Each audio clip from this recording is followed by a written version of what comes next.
start.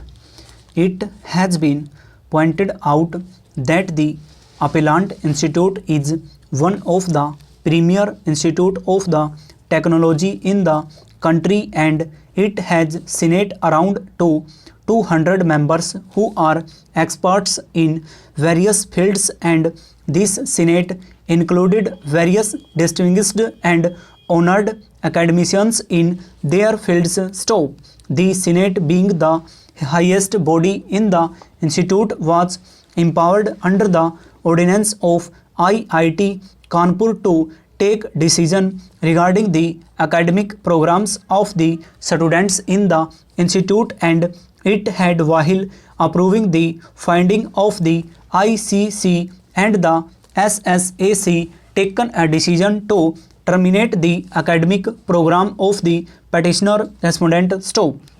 In the facts and circumstances of the case, since the finding of the inquiry committee have not been disturbed and have been affirmed by the Honorable Single Judge, interfering in the punishment imposed by such a high authority of reputed academicians should not have been made lightly, and the reasons given by the Honorable Single Judge for interfering in the decision taken by the Senate is that the Honorable Single Judge has found that the procedure for arriving at the impugned decision is not immune from challenge made on account of violation of principles of natural justice. Stop.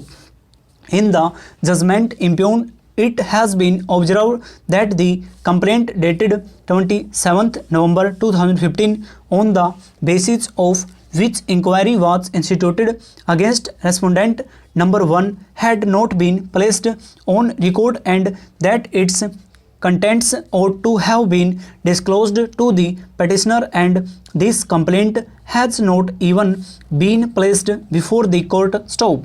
This complaint, according to Honorable Single Judge, assumed significance in as much as under Section 9 of the Act of 2013 there is a limitation permitting taking of cognizance within a period of 3 months from the date of last incident where series of incidents are alleged. Stop. It has been observed by the Honorable Single Judge that only complaint which has been brought on record is 5th of January 2016, although the last incident took place in September 2015. Stop.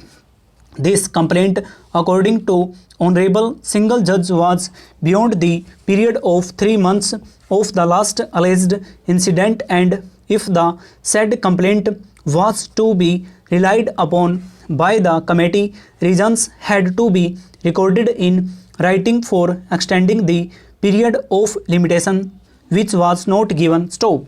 It has been pointed out by the Learned Counsel for the Appellant Institute that institute had remained closed for winter vacations, and the complaint dated 5th January 2015 was filed detailing the instances from January 2014 onwards till September 2015, and it was not necessary for the Appellant Institute to bring the said complaint dated 27 November 2015 on record, as the complaint dated 27th November 2015 was not made part of the regular fact-finding inquiry but was only the basis for the preliminary inquiry held by the ICC to ascertain whether prima facie and case was made